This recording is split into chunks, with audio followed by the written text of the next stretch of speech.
Hey everyone, स्वागत है आप सभी का रक्षा अनप्लग्ड पर। बात करने वाले हैं हमारे दीदू और जीजू, जो कि हमारी काल्पनिक दुनिया में एग्जिस्ट करते हैं। रियल वर्ल्ड में अगर कुछ भी ऐसा आपको लगता है तो वो संयोग मात्र होगा, है ना, क्योंकि ये काल्पनिक पात्र है दोनों के दोनों। तो इनके बारे में बहुत ज़्यादा कुछ नहीं है बात करने के लिए, लेकिन 2 से 3 ब्लॉग्स आ चुके हैं, हमने रिव्यू नहीं दिया है। आप लोग ऑब्वियसली वेट कर रहे होंगे।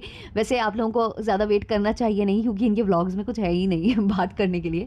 लेकिन हाँ, वो जो मैंने व्लॉग डिस्कस किया था जहाँ दीदू ने पॉजिटिव डे में नेगेटिव बातें याद की थी, तो कुछ कुछ उस व्लॉग की बातें रह गई थी, तो उसको इंक्लूड करेंगे और आगे के व्लॉग्स भी हम डिस्कस करेंगे। लेकिन शुरू करेंगे उससे पहले लाइक शेयर सब्सक्राइब हाइप कर देना अगर आपको मेरे पॉडकास्ट पसंद आते हैं तो। बाकी चलिए शुरू करते हैं आज का पॉडकास्ट। तो दीदू जो है बालकनी में बैठकर जो बातें कर रही थी, उसमें उन्होंने एक जिक्र किया था अपने पति को लेकर, है ना, क्योंकि बहुत लोग कमेंट में इनको कुछ लिख रहे होंगे, जिससे ये थोड़ी सी फ्रस्ट्रेट हो गई। और इन्होंने कहा कि जो मेरे पति हैं उनको लेकर कहा जाता है कि हाय बेचारा, वो बेचारा, और ये तो मतलब अर्निंग वर्निंग को लेकर भी कुछ वहाँ पर बातें हो रही थी, है ना, कि इसने निभा लिया, ये तो ऐसी है, इसके साथ कौन निभाएगा। ये सब किसी ने कमेंट सेक्शन में बोल दिया होगा, जो काफ़ी लोग जज करके बोल देते हैं कि कौन कैसे निभाएगा, क्या करेगा, ये करेगा वो करेगा।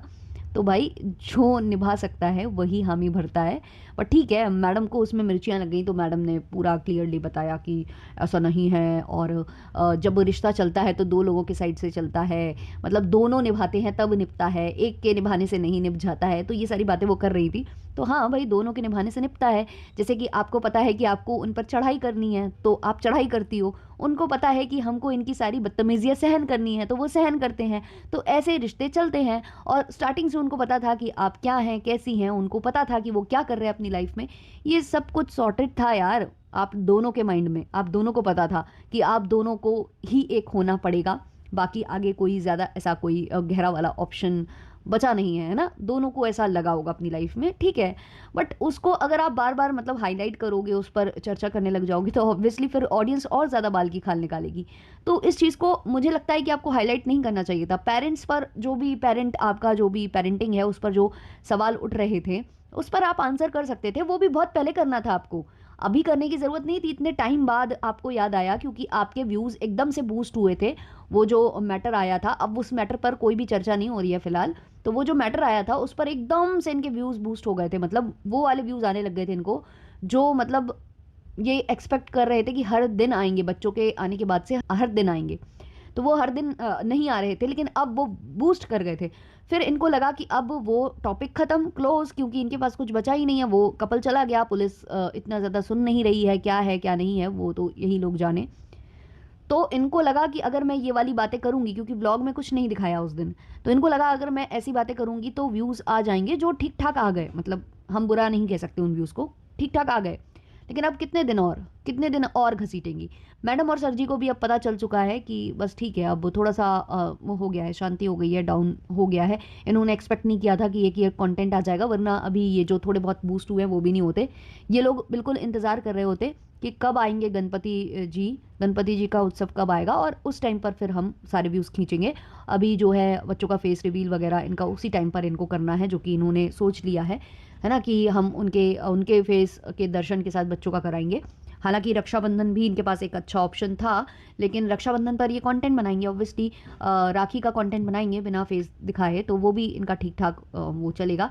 बाकी अगर आप देखो तो ब्लॉग के नाम पर कुछ खास है नहीं है अभी। हाँ, कोई प्रोजेक्ट, बहुत बड़ा प्रोजेक्ट आने वाला है, ऐसा लग रहा है शायद एसआर के या सल्लू भाई के लिए लिख रहे हैं हमारे जो जीजू हैं, क्योंकि मैडम ने ऐसे ही कहा है कि ऐसे ऐसे लोगों से अब हम मिल पाएंगे। इतना बड़ा प्रोजेक्ट पर काम कर रहा है मेरा बेबी, कि हम अब मतलब इतने बड़े बड़े लोगों से मिल पाएंगे जिनके बारे में हमने कभी सोचा भी नहीं था, जिनके कभी भी हमने नहीं मिलने के बारे में हमने सोचा ही नहीं था। अब इनके अपने बेबी की वजह से मैं वहाँ पर उनसे मिल पाऊंगी। अच्छा, मतलब मैं थैंकफुल हूँ दीदू की इस बार, कि उन्होंने इस बार फिर से नहीं कहा कि तू नकारा था, निकम्मा था, तुझे मेरे पापा मम्मी ने रिजेक्ट किया था। इसी ब्लॉग में जो पापा मम्मी की फ़ोटो है वो जो है लगाई जा रही थी, अलग साइड पर रखा गया था उनको, ताकि वो हवा से गिर ना जाए। तो वहाँ पर जो एक फ़ोटो है वो काफ़ी बड़ी है ना, मतलब अब ज़्यादा नहीं बोलूँगी मैं इस विषय में, आप ही लोग समझ जाओ। एक फ़ोटो बड़ी है, एक फ़ोटो छोटी है।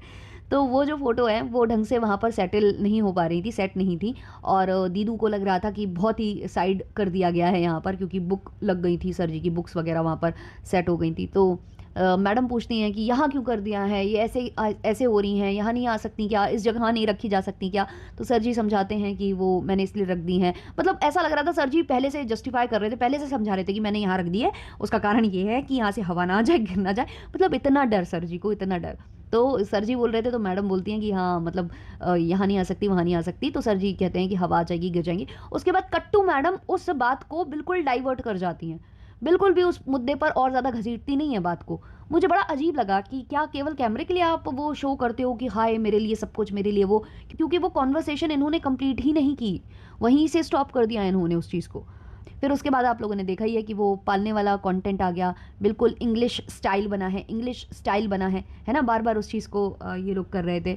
और जो पुराना वाला बच्चों का वो था, जो सॉरी बेड है वो बच्चों का, पुराना वाला जो था वो छोटा पड़ गया है शायद, तो अब बड़ा लाया गया है जो कि उन्होंने कस्टमाइज़ कराया है। तो वो पुराना वाला ये बोल रहे थे कि हम इस पे डॉग्स को बैठाना चाहेंगे, सोच रहे थे कि डॉग्स को बैठा लेंगे, लेकिन डॉग्स बैठना ही नहीं चाहते, डॉग्स हमारी गोद में बैठना चाहते हैं। इट मीन्स उस पर डॉग्स को बैठाल कर ट्राई किया गया था। वो इन्होंने क्लियरली वहाँ पर जो बातें करी हैं उससे ये क्लियर हो रहा है कि डॉग्स को बैठाल के ट्राई किया, बट डॉग्स बैठने के लिए तैयार नहीं थे, इसलिए वो हॉल में था, वो बालकनी में गया होगा लेकिन डॉग्स बैठे नहीं। तो वो जो है इन लोगों ने डिसाइड किया कि ठीक है अब इसको हटाना ही सही है। तो जब ये स्टोरी बता रहे थे ना सर जी की, कुत्तों को हमने कोशिश की पर वो जो है बैठना ही नहीं चाहते, वो तो हमारे पास बैठेंगे, टेबल पर बैठेंगे।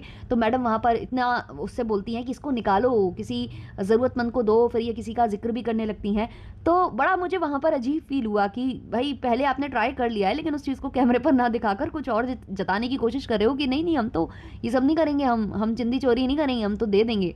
बट हम लोगों ने इनको रेयरली ही कुछ ऐसा इस तरीके का काम करते हुए देखा है।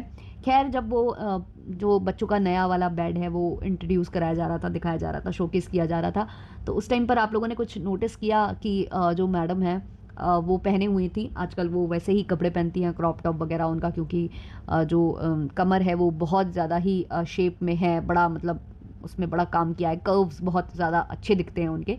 हालांकि उनके जो वो पुट्ठे बोलती हैं, जिसको बैक साइड बोलती हैं, वो उस पर ज़्यादा नहीं दिखता है, लेकिन कमर पर इनका काफ़ी कुछ दिखता है और इसीलिए जानबूझकर ये क्रॉप टॉप और ये सब पहनती हैं। तो बच्चों का जब वो दिखाया जा रहा था, कॉट दिखाया जा रहा था, तो वहाँ पर इनको आप नोटिस करना, ये कमर पर लगातार हाथ रखकर, और वो अजीब सी एक स्माइल होती है ना, प्रिटेंशियस सी, जो कभी कभी सर जी तो आजकल हमेशा करते हैं, सर जी की तो बात ही छोड़ दो, बट मैडम का भी वो फेस पर जो स्माइल था, जिस हिसाब से बोल रही थी, वो अलग से समझ में आ रहा था कि पता नहीं क्या करने की कोशिश कर रही हैं। उनका मतलब पूरा ट्राई ये था कि जितने भी ऑडियंस सुन रहे हैं, देख रहे हैं, उनका नज़र मेरे कमर पर होना चाहिए। मुझे ऐसा फील आया, आप लोगों में से कितने को आया आप लोग मुझे कमेंट सेक्शन में बताना। वहाँ पर मैंने बहुत ज़्यादा ये चीज़ नोटिस की है। अब आज का व्लॉग देख लो, तो आज के व्लॉग में भी कुछ नहीं है, वो बच्ची के साथ पूरा मूवमेंट दिखाने की कोशिश, ये लोग मूवमेंट बनाने की कोशिश करते हैं, और हर जगह मैं देख रही हूँ कि बच्ची का फ़ोटो लगता ही लगता है, मतलब बच्चों का फ़ोटो हर जगह, मतलब वो दो बच्चे जो है थंबनेल में लगते ही लगते हैं। जैसे कि अभी आप लास्ट इनका एक व्लॉग आया था, ऐसे लोग भी होते हैं, जो इन्होंने वो टाइटल के साथ बनाया था, जो इन्होंने वो वाला व्लॉग बनाया था जिसमें ये ऑडियंस को जवाब दे रही थी, जो पेरेंटिंग पर सवाल उठा रहे थे। थंबनेल पर बच्चों का जिक्र नहीं है, लेकिन ऐसे लोग भी होते हैं करके इन्होंने बच्चों का वहाँ पर बाकायदे फ़ोटो लगाया है।